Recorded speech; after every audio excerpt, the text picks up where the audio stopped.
Live from Washington, D.C., this is Balance of Power with Joe Mathieu and Kailey Leinz.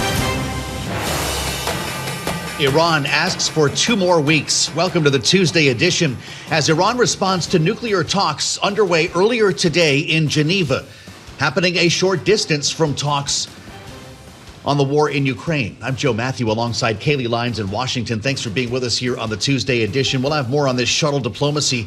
Kailey, when we talk to Evelyn Farkas at the McCain Institute, both meetings are now wrapped. Yeah, it's a busy day if you're Steve Witkoff or Jared Kushner, who, of course, are leading the charge for the Trump administration on both of these issues. Interesting, though, for Iran to say it has reached a, quote, general agreement with the U.S. on the principles of a deal that would see, of course, changes around their nuclear development program in exchange for sanctions relief. The question is, what does general agreement really mean, and how close are we to actually having a hammered out deal, as President Trump still has a second aircraft carrier group en route to the Middle East? And the promise of a more detailed proposal in 2 weeks' time does sound very on brand for Donald Trump. The second meeting they went to, and again, this is just across town in Geneva, has already wrapped up. Seems to have been a fairly short session. The president saying it's time for Volodymyr Zelensky to come back to the table, making us wonder exactly what the motivation is now. Yeah, putting more pressure on Ukraine as he keeps his focus on geopolitics, but also on issues here at home. We should note, as we come to air on this Tuesday,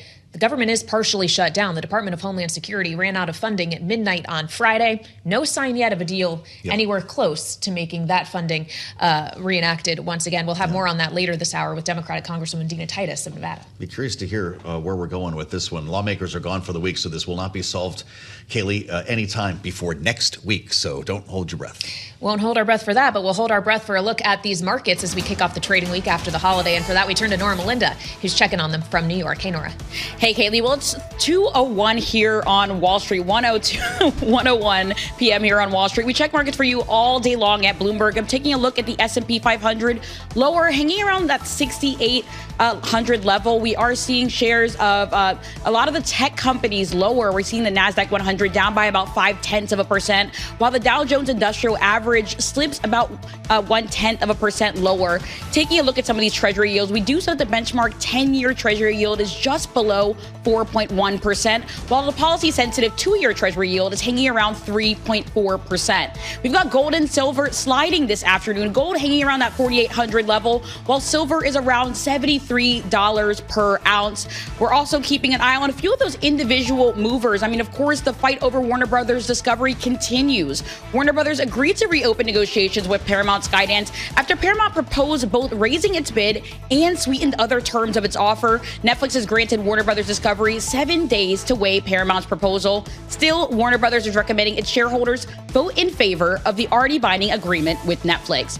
And over at Norwegian Cruise Line, that's ticker NCLH, shares are jumping. That's after activist investor Elliott Investment Management built a more than 10% stake in the company. They also sent a letter and presentation to Norwegian Cruise Line urging changes to unlock what it believes is more than 150% upside for shareholders.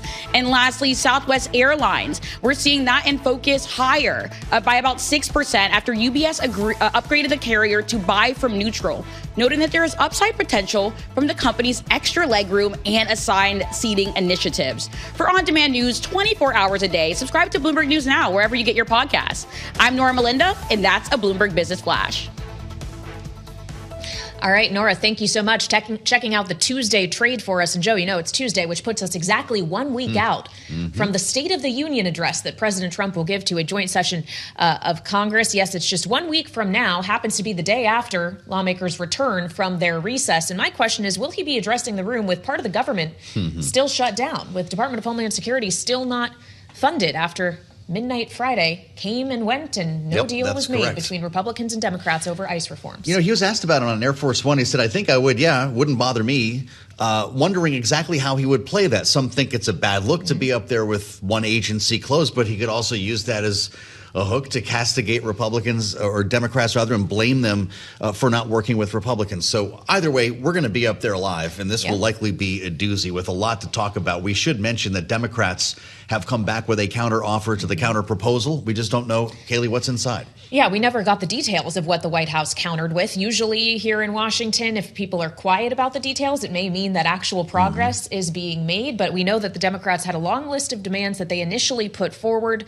And the question is going to be, how much will the Democratic base allow them to pull back on what they asked for and find some kind of compromise here? How much is the White House, on the other hand, willing to give in terms of compromise? Well, let's check in with Tyler Kendall for the latest on this. Bloomberg's Washington correspondent joins us now live in our Washington bureau with her eyes as well on the meetings underway in Geneva. Let's start with DHS, Tyler. 4 days we knew we would start this week with this agency closed, and I think we know we're going to start next week with it closed as well. The big sticking points remain the same. Nothing has changed. Demasking and judicial warrants are non-starters on both sides of the aisle, it seems. Right, exactly. We haven't really gotten much insight into how either side is going to ultimately need to compromise to reopen the Department of Homeland Security, home to nearly 260,000 federal workers. But it almost feels eerily quiet here in Washington. I don't know if you guys feel that way, but Congress is on recess for at least the next week. So to your point, these are going to be negotiations that end up dragging on. Now, my inbox last night lit up late in the evening because we did hear from Senate Minority Leader Chuck Schumer, who confirmed that Democrats have sent over their counter proposal. But to your point, we haven't really gotten momentum on what those non-starters essentially for Republicans are ultimately going to shake out to be, right? We know that the White House is in favor of body camera mandates, for example. We've already seen that put into place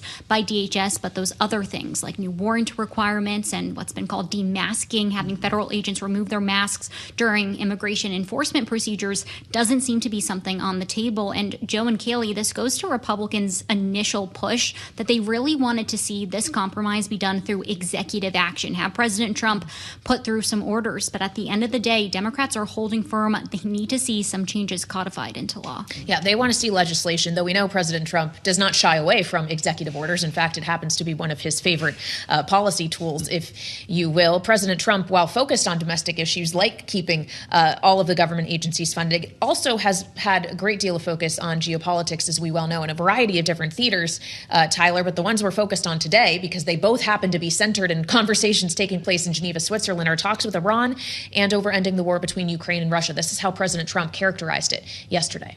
I'll be involved in those talks indirectly. That they'll be very important, and we'll see what can happen.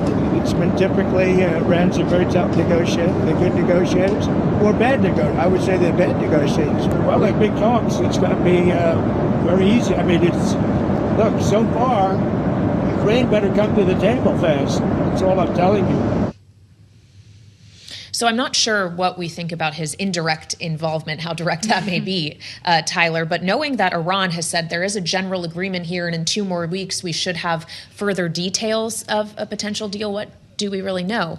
So we have to take this into the broader context that essentially what we heard out of Iran today is that they're agreeing to more talks. The talks didn't go off the rails, which is seen as a relatively positive development when it comes to the diplomatic option being pursued. And it appears that the biggest question on the table right now is what is going to be the future of Iran's domestic enrichment capacity related to its nuclear program. That seems to be the number one crux of the talks at the moment.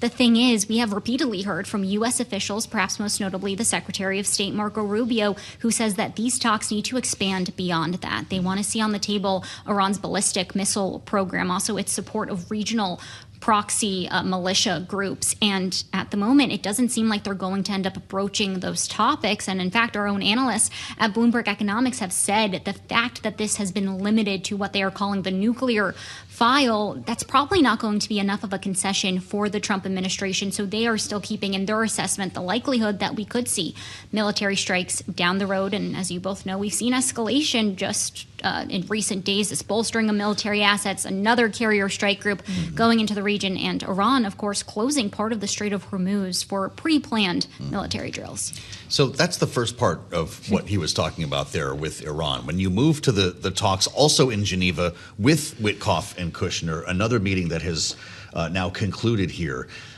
he said, Ukraine better come to the table fast. That's all I'm telling you. Or what? It'll be occupied by Russia? Isn't that already happening?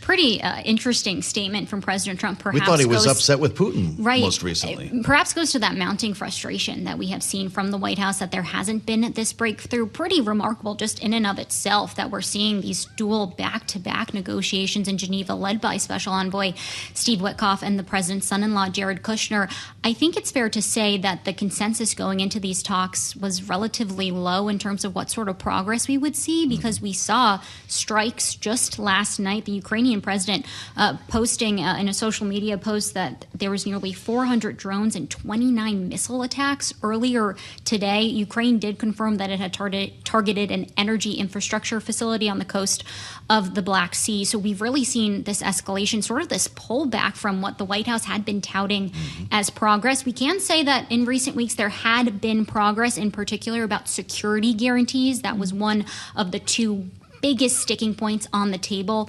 That appears to be relatively resolved. The U.S. has put forward really strong security guarantees, according to our reporting. But the issue of territory, and we heard from the Ukrainian President Zelensky earlier today, they're going to talk about this very important nuclear power plant in that eastern Donbass region. The issue of territory, it feels like we are just very far from any sort of agreement. All right, Bloomberg Washington correspondent Tyler Kendall, thank you so much. And on both of these conflicts and their potential resolutions or lack thereof, we turn now to Evelyn Farkas, executive director of the McCain Institute, also former deputy assistant secretary of defense for Russia, Ukraine, and Eurasia, who's here with us now on Bloomberg TV and radio. Evelyn, it's good to speak with you again. If we could just begin with Iran, given that was the set of talks that happened first with Jared Kushner and Steve Witkoff. This notion of there being a general agreement, an agreement to do another round of talks once we've exchanged some finer points of a potential deal here. How much should we be encouraged by that, knowing all the while en route to the Middle East right now is another carrier strike group?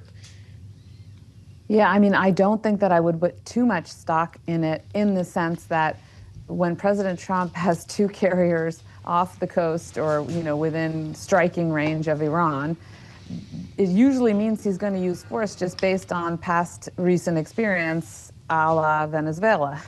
So I think that President Trump is pretty much leaning towards using force. The Iranians don't want him to use force. So of course they've agreed to some kind of framework. But I'm not sure that we should be encouraged that the end is in sight, because the Iranians were pretty dug in about limiting the agenda to nuclear, whereas we were pretty adamant that the missiles should also be included. And of course, it has immediate implications for the potential use of force. You can see the Iranians saying, well, if you're going to strike us, we want to have a capability to defend ourselves. Is that why we need 2 more weeks? Evelyn, Axios reporting that is the word from Tehran. We will have detailed proposals in the next 2 weeks. What will they do at that time? Yeah, I mean, they're clearly trying to make sure that the carrier, battle group can't be utilized or at least to try to put pressure on the White House not to use force before the 2 weeks are up. And we know that the second carrier will be in place at the end of this week. So President Trump is not going to want to wait 2 weeks. And so it does, again, it puts pressure on the White House. Now, what is the White House going to do? Because use of force is not something that's widely popular inside the United States, and certainly not inside of MAGA. And so if it's President Trump, if he's seen as preemptively using force when the Iranians seem to be willing to negotiate, that's a little bit of a political problem potentially for the White House. Well, but it may not be as much of a problem if you're Israel or Prime Minister Benjamin Netanyahu, who was here in Washington meeting with President Trump on the issue of Iran last week. Evelyn, how much do you think Trump's decision-making will be influenced by what Netanyahu does or does not want when it comes to the ballistic missile program and other issues? Yeah, it's interesting. I'm not sure what the answer to that question is, because we know that, Prime Minister Netanyahu has been trying to, put pressure on President Trump to use force, I think. And then at the same time, the Gulf allies have been pressuring President Trump not to use force. I think President Trump is probably taking his own counsel. I'm not sure that he feels beholden to Israel in any way. I think he does want to bring about political change in Iran, and certainly he wants to eliminate the threat that's posed to Israel and others by Iran's nuclear and missile capability.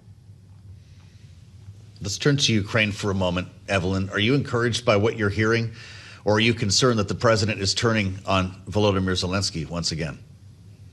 Yeah, I mean, this is the same dynamic, Joe, over and over again we see where President Trump is verbally pressuring Ukraine. Ukraine has already compromised with itself, in effect, through all the negotiations the White House has held, the meetings the White House has held with Ukraine to get them to a position, the most minimal position that they could accept.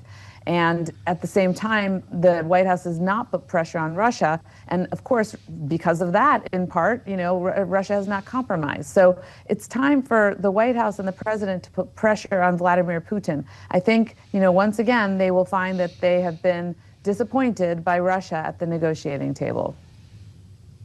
Pressure in what form? Evelyn, what would actually be effective in getting Putin to change his mind around a war that he has now been pursuing relentlessly for 4 years next week? Right. The first step is putting, basically signing the sanctions legislation that I understand. I was in Munich at the security conference this past weekend with Senator Graham. He's feeling really good about his bill, the Graham-Blumenthal sanctions bill, being put on the floor of the Senate for a vote. We know that the House also would have to have a comparable bill. We know that there are the votes to get it passed, to get it on the desk of President Trump, and it's so high on the Senate side that the president can't veto it. So that would give him a real, card, if you will, that he can use against Putin to say, we're now sanctioning your oil and gas, and we're putting secondary sanctions. We're putting sanctions on those countries that buy your oil and gas, and that will hurt Putin because he's already having to draw down his foreign reserves in order to keep this war going. That's one. And then, of course, providing more assistance to Ukraine, more military assistance, getting more of those shadow tankers off the high seas. There are many things that we could be doing to put pressure on Russia. I'm sure this is part of your discussions in Munich. Evelyn, just back from the Munich Security Conference where the Secretary of State, Marco Rubio, was looming large this year following Vice President J.D. Vance's speech in Munich last year that really rubbed our European allies the wrong way and kind of set the stage for some of the difficult conversations we've had with our European allies. John Micklethwaite, our editor-in-chief here at Bloomberg, sat down with Secretary Rubio to talk about his approach. Here's what he said. The Vice President said last year very clearly was that Europe had made a series of decisions internally that were threatening to the alliance and ultimately to themselves, not because we hate Europe or we don't like Europeans, but because what is it that we fight for? What is it that binds us together? And ultimately, it's the fact that we are both heirs to the same civilization, and it's a great civilization, and it's one we should be proud of. It's one that's contributed extraordinarily to the world, and it's one, frankly, upon which America is built. So do some reporting for us here in our remaining moment, Evelyn. What was the feel on the ground? Was Secretary Rubio looked at as the good cop to J.D. Vance's bad cop? Largely speaking, Joe, yes. I think people did take a sigh of relief because the tone was markedly different. And he did say, we're going to be together. However, and that was kind of in the moment. However, subsequently, as you know, some of the coverage of what Europeans have said when they took a look at the transcript, when they looked at what Secretary Rubio said a little more closely, they questioned, what does this mean, civilization? And I think if you interpret it as a shared adherence to the rule of law, going back to Magna Carta and all of that, I think that the Europeans would feel good. If it means something more, akin to a kind of white colonial interpretation of our history, then people feel a little less reassured. But overall, I would say the feeling was Evelyn positive. Farkas at the McCain Institute. Megan, thank you. This is Bloomberg. We're checking on the status of the Department of Homeland Security, and yes, it remains shut down. Though actually, the vast majority of the 260,000 people that department employs are classified as essential workers. So TSA agents working without pay, members of the Coast Guard as well. FEMA, of course, a question here as President Trump says he'll be mobilizing FEMA to help fix a sewage issue in the Potomac River just down the road from where Joe and I are right now. But yes, the agency is technically not funded, hasn't been since midnight Friday when the deadline passed for Democrats and Republicans to reach an agreement on ICE reforms in order to agree to keep funding going and these people paid. The question is, 4 days on now, are we getting any closer to some kind of agreement on this? We understand that the White House has set back a counter to the counter proposal that Democrats, or I guess a response to the counter proposal. How many counters have there been now? There's been multiple. The question is, are all these counter proposals making any real progress? And where does President Trump stand in all of these conversations? He was asked about it on board Air Force One just yesterday. Are you going to sit down with Democrats this week on DHS funding, sir? I will, but, we have to protect our law enforcement. They've done a great job. I just got finished saying that we have the best crime numbers we've had in many years, and on murders, 125 years. And that's despite a lot of people that shouldn't have been let into our country coming into our country, criminals, many, many criminals. But we've taken out tens of thousands of people, brought them back to their countries. Well, as he speaks to protecting law enforcement, there's still no breakthrough on protecting law enforcement with the demands that are coming from both sides when it comes to demasking, questions about warrantless raids. No progress has been made since lawmakers, easy for me to say, left town at the end of last week. So let's see how the panel is feeling about this. Bloomberg politics contributor and Democratic analyst Jeanne Zaino is with us, democracy visiting fellow at Harvard Kennedy School's Ash Center, and Republican strategist Ashley Davis is with us, partner at S3 Group. It's great to see you both here. Ashley, what's your thought right now on these items that seem immovable at the moment? If we're still calling these non-starters when lawmakers return, how do we open the department that you used to work for? Well, I still think they're unmovable as of right now. I really don't think there's pressure pressure is what's going to open this up. I think the first pressure point will be actually February 27th when some of the individuals that work for parts of DHS will lose some of their paychecks. The issue is, as we all know, and we've talked about millions of times, the ICE and CBP are going to be funded. They're already funded through the One Big Beautiful Bill. There's TSA and even USCIS is also fee-based funding. So a lot of their agency will continue to get some of their funding through the fees that they collect. And FEMA is an essential agency, and the Coast Guard is as well. So there's just not that trigger point that's going to cause people pain until that first paycheck, which will be next Friday. So I don't see much moving until then, to be honest with you. No one's here, as it was said earlier. I mean, Congress is out of town. Yeah, so it might be at least a week before we get any real signs of movement, Jeanne. But when Ashley describes as when the pain will be felt by some when that first paycheck is missed, who do you expect will ultimately respond to the pain first, knowing that it was a handful of Democrats at the end of that record 43-long-day shutdown who decided to vote to open the government despite not actually getting anything extracted in terms of real changes on the healthcare policy they were seeking? Are we going to see that this time around?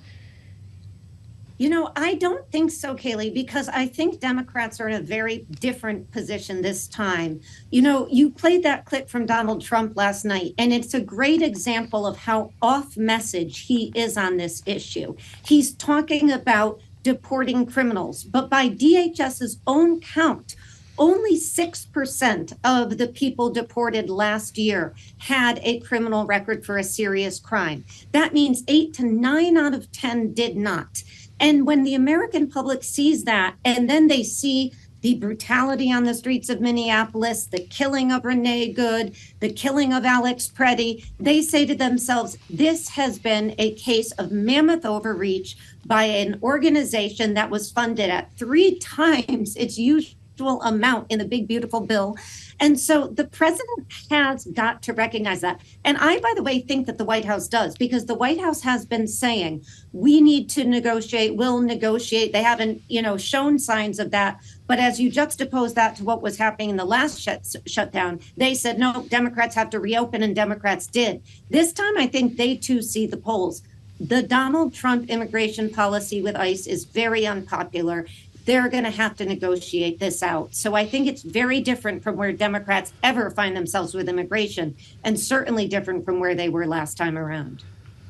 Well, if FEMA workers didn't think this job stinks, they do now, Ashley, as you probably heard. And while you live in the Washington area, so you know all about what is one of the biggest sewage disasters, one of the biggest sewage leaks in the history of America. This is like the Exxon Valdez of sewage.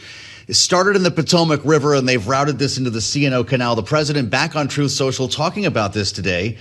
He says those who are responsible must get to work immediately. If they can't do the job, they have to call me and ask politely to get it fixed. He's now sending FEMA in to try to deal with this disgusting spill. Is there politics behind that move, Ashley? Is this to put FEMA in the media spotlight, or is there more going on here? Maybe this is why we shouldn't shut down the government. First of all, I live in the city, so I...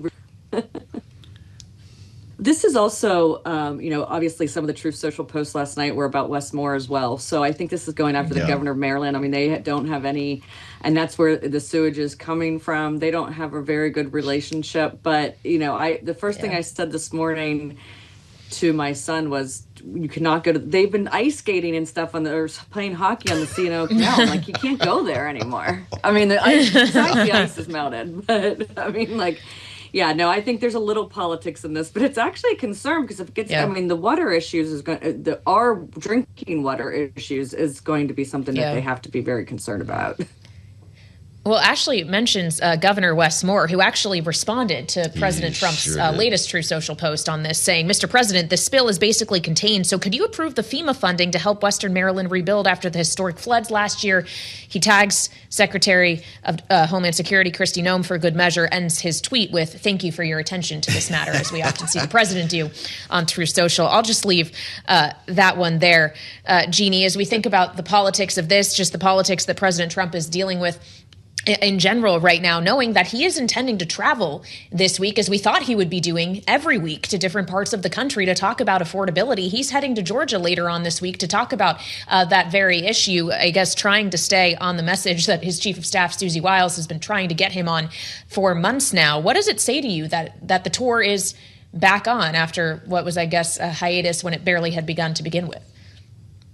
Yeah, the affordability tour is back. And I never get to say this, Kailey, so I have to just invite all three of you to New York, where we don't have a sewage problem at this point. So come on up. It smells very good. It is fascinating because, of course, he's going to the swing state of Georgia, and he's going to former Representative Marjorie Taylor Greene's district. So I think it's going to be a little tough for Susie Wiles to keep him on message. I think last night on Air Force One, he referred to her again as Marjorie Trader Greene. So I don't think he's quite over the spat between the two of them. But this is critically important. I mean, his poll numbers have dropped so far. They are in real trouble here. And I think the three polls I would point you to are the ones which have got to just destroy any sort of sense of self that Donald Trump has, with the majority of Americans saying they prefer Joe Biden as president to Donald Trump. That is a big blow to Donald Trump. And a lot of that has to do with affordability, which he described as a hoax, and the economy and the cost of living and inflation. So he's got to get out there. He's got to get on message. I know he wants to go hit Marjorie Taylor Greene, not physically, but, just in words. But I think they really got to try to keep him on message to let Americans know there is good news on the economy, but they are not feeling it. And he has not done a good job in terms of telling them all the work that he is doing. So is the message consistent when the president goes back to Georgia? Ashley Davis, he's been saying, and as recently as Friday in the driveway at the White House, we won the war on inflation. Is that the message for the people of Georgia? But listen, I think Jeannie's exactly right. I mean, there are good stories, just like Biden had good stories in regards to the stock market when he was still in office. But the problem is it's starting. It's February 17th and politics is 100%. We're on it. Jeannie said earlier today she's so excited to start talking about primaries, and I'm like, oh, I'm not ready yet. but yes, I think though 100%. I think 100% that he still just needs to be careful in regards to, yes, inflation's come down, gas prices, and we can go through the list. However, if they're not feeling it at home, he has to. I think we're having a little bit of difficulty with Ashley's connection, but to the point she was just making, Joe, and we said this during the course of Joe Biden's reelection campaign when there still was one, there's a difference between the rate of inflation going down and prices themselves going down, disinflation. Yes, and that's indeed. something that President Trump is now contending with. That's the two very different things. Yeah. And with the help of our great panel, sorry we couldn't have Ashley finish her thought there. Ashley Davis, S3 Group, and Jeanne Zaino, Bloomberg Politics contributor. Incidentally, by the way, water samples taken downstream from the leak. This is the sewage leak. E. coli levels are still more than 250 times the recreational limit. They're saying if you touch the water, wash your hands and any gear that comes in contact promptly and thoroughly. I don't think we're going swimming. So that's the skating gear for Ashley's son. That's maybe. Correct, yes. Needs to head up to New York and skate on the Hudson instead. Exactly. Well, we're not skating on the Hudson. We'll stay here in Washington, where we have some important conversations still to have from this desk, as we'll be joined by Democratic Congresswoman Dina Titus of Nevada coming up. More on the DHS shutdown, what Democrats want to see funding for that agency restored, maybe a little bit of gambling as well. This is Bloomberg. We want to keep the focus on the markets for a minute longer because it surely has been a very volatile ride over the last few weeks, and it seems that the start of this trading week is no different. We were down, now we're up or flat.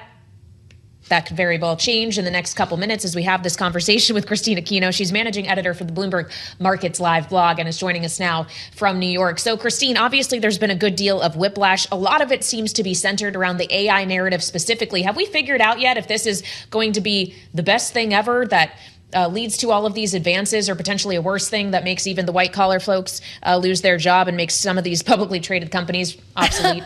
Well, Kailey, if we knew the answer to that, then we wouldn't be here, would we? But sadly, unfortunately, I mean, the jury is still very much out in terms of the impact of AI and how much it could disrupt certain industries, and which industries even for that matter. I think what the price action is telling us today, of course, is that this is no longer a one-way bet in terms of risk sentiment. Last week, it was very much a risk-off sort of environment. Tech, of course, leading the sell-off there. But at this point, we have seen about a 10% drawdown in infotech stocks on the S&P 500. And for a lot of buyers, that's actually pretty attractive levels to buy back in, because at the end of the day, I mean, the tech sector, in a way, can function as a haven, given that a lot of these companies have very, very large cash coffers. They still have a lot of ability to spend. And so, you know, when you're looking for a relative haven, especially within the equity markets, you'd probably want to turn into some of these biggest companies as a way of protecting your money, as opposed to some of the more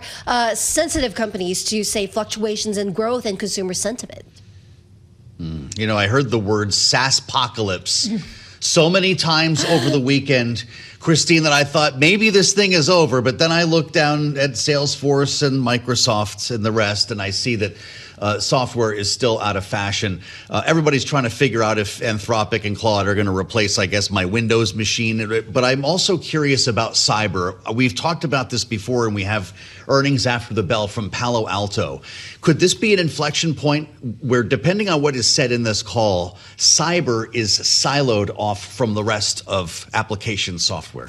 Yeah, I mean, certainly a big, big question, especially for companies such as Palo Alto, Joe, right? Because, yeah, on the one hand, I mean, the complex, it's changing now. It's really not just kind of a monolithic trade, the AI trade, right? It is turning into winners and losers. And obviously, the SaaSpocalypse talk of last week very much focusing in on some of the weaker spots of the AI complex. And so when you talk about cyber, of course, I mean, they, of course, have something different to offer that is difficult for some AI to replicate, but not entirely, right? And so it really is a question of to what extent companies like Palo Alto and the services that they provide are seen as valuable enough for investors to pay up the premium versus something that maybe could be done by AI, maybe not now, but perhaps in a few years. You could just tell that Kristine reads analyst notes all morning for breakfast. I love it. On It's all my of favorite these thing. And, I bet that's true. It's great to see you. Kristine Aquino, as the NASDAQ turns positive again, up about 1/3% or 84 points. Palo Alto, for what it's worth, just because we mentioned that, still trending lower. It's down about 1.5% ahead of earnings, and CrowdStrike is lower for that matter. So we'll keep tabs on that with an important conversation, Kailey, after the bell on the late edition of Balance of Power with the CEO of Palo Alto. Ed Ludlow will bring us that conversation, and we're looking forward to it. On what is day 4, if you haven't been reminded, it's certainly not on the front page in any major American newspaper, day 4 of a partial government shutdown.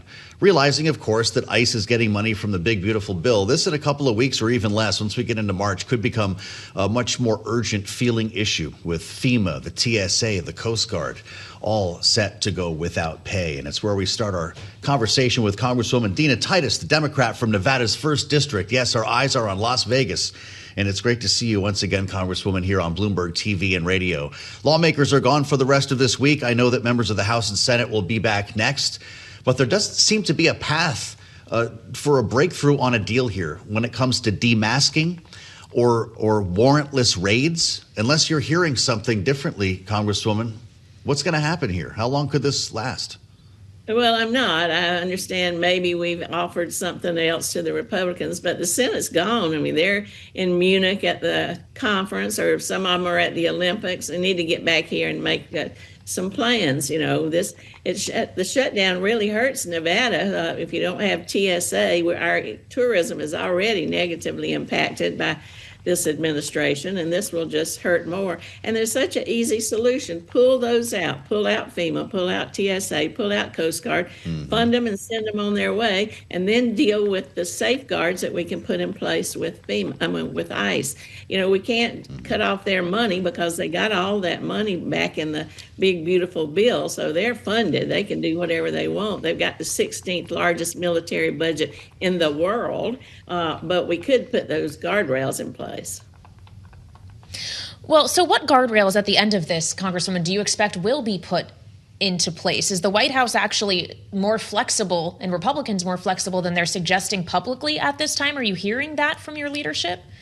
Well, you would hope so. I can't speak for the White House. I never know what they're going to do. But the Republicans are saying no to masks. Now, you know, our police officers, our law enforcement, they don't wear masks. They wear name tags. You know who they are. They have to have help to go into a place. They don't just do these broad raids like ICE does. There are certain rules of how they operate. We're not asking any more of them than we ask of our regular law enforcement. And I don't know what the problem is of why they can't agree to that. I know you're on the Transportation Committee in the House, Congresswoman. TSA is going to start missing paychecks, if I'm correct, the first week of March. Okay. Are there going to be any accommodations made for these workers, or are they going to start having some tough memories from the last shutdown?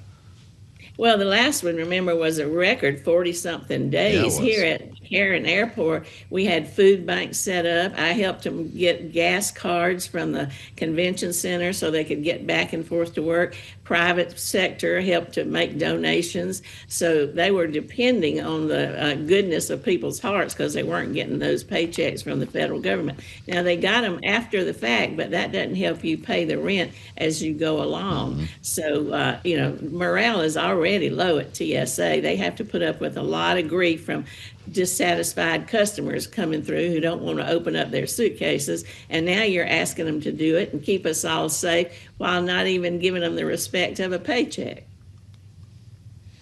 Well, so how long should they be expected to go without a paycheck? We know, as we were alluding to the record shutdown, that was more than 40 days at the tail end of last year. Congresswoman, should we expect that this could take longer than that if masks and other issues remain so firmly stuck, with your side wanting one thing and the White House and Republicans wanting the other? Could this last longer than that, given that it is only one agency shut down and the pain is felt in a relatively small group of people? Well, it shouldn't matter. This shouldn't last any longer than one day. Now, hopefully we could get something done before this kicks in the 1st of March so they don't have to go without a paycheck. But if the Republicans refused any of these crackdowns on the way ICE is operating, it's going to be hard to come to a deal. Now, last time with the health care and with the short-term CR, some Democrats who said they were going to stand firm peeled off and voted with the Republicans for some kind of accommodation. If they do that, the only accommodation I can imagine is another CR, maybe to the end of the fiscal year. This time it was 2 weeks, and nobody thought they could get it solved in 2 weeks. But one thing that's really important to remember is the public is with the Democrats on this. All the polling shows that the public thinks that these ICE characters should follow the same rules as regular law enforcement. That's all that we're asking. And the public agrees with that. They've seen the pictures of Minneapolis. They've said this is too much. This is not what we expected from an agency that was supposed to just be going after the bad guys. Mm-hmm. Congresswoman, I talked to your friend Derek Stevens a couple weeks ago before the Super Bowl. We talked about your Fair Bet Act, and we also got into the role that prediction markets have been playing and not playing, depending on how you look at this in the gambling business. You've got something called the Fair Markets and Sports Integrity Act to stop prediction markets from skirting state gaming laws, which is a big deal for a guy like Derek Stevens, because he runs Circa and a couple of other, he owns and runs these casino resorts in Las Vegas. I want you to listen to what he said and get your reaction. They're not paying any state income tax. They're not paying anything into problem gambling. They're not paying a federal excise tax. You know, I realize there's a little bit of a surge of, let's support prediction markets, but I don't think that's necessarily the right long-term path here. I mean, think about it this way. If someone hijacked a truck that had nothing but big screen televisions and brought that truck into the parking lot of a Best Buy and was able to sell these TVs at half price, would we really be supporting these marauders the way it seems like it is? I don't think so. And I think prediction markets have a great spot in America, in our economy, in our ecosystem. But what they're doing with sports betting, it's a little bit crazy. He calls them marauders, Congresswoman. Do you have support for that bill in Washington? Will you bring Derek Stevens here to testify? Well, Derek has been a great friend and an ally on my bill to allow 100% deduction from your losses for your income taxes out of that phantom money. So he has been a friend, and I agree with him on these prediction markets. You know, for the last decade, state by state, tribe by tribe, have put in place regulations for sports betting. And some places have said, no, we don't want any sports betting in our state. Now to just throw that out and totally ignore it by Kalshi and Poly Market because they want to do this without any of those guardrails, I don't think is right. Now, I have the bill, as you mentioned, that would stop that. I'm not saying do away with those. If they want to do innovation and they want to offer which bet on which bird flew off the wire or Jesus is coming back or what's Swifty going to wear, that's all fine. But when you move into the sports betting market, then you have got to follow the rules. So if you want to offer sports bets, fine, but just follow the rules of the states where they're already established. Well, Congresswoman, you refer to the state's rules here, and the new chair of the CFTC, Mike Selig, suggested today that this should be the CFTC's purview, prediction markets. They should oversee it at the federal level, not do it state by state. What's your response to that? Well, we've never had federal regulation of gaming. It's always been left to the states. And this agency is set up to oversee commodities markets. That's usually pork bellies and corn, things like that. And they do a good job of that. But they are not equipped to regulate gaming. They don't have the expertise. They don't have the bandwidth. They don't have the resources to do it. Now, let's also remember that there's some inside a little collaboration here, I guess might be the word for it, because you've got the president's son sitting on the board of the two biggest prediction market companies, Kalshi and Poly Market. And this person has been appointed who's now kind of in his argument to the courts, not mentioning sports betting, but mentioning innovation and opportunity. Yeah. He also fails to mention the things that Derek Stevens mentioned: no taxes, no protection for the gamer, no programs for problem gamers. We have to leave it there, but thank you so much for joining us. Democratic Congresswoman Dina Titus of Nevada here with us on the early edition of Balance of Power, and we'll see you for the late edition at 5 p.m. Eastern Time right here on Bloomberg TV and Radio.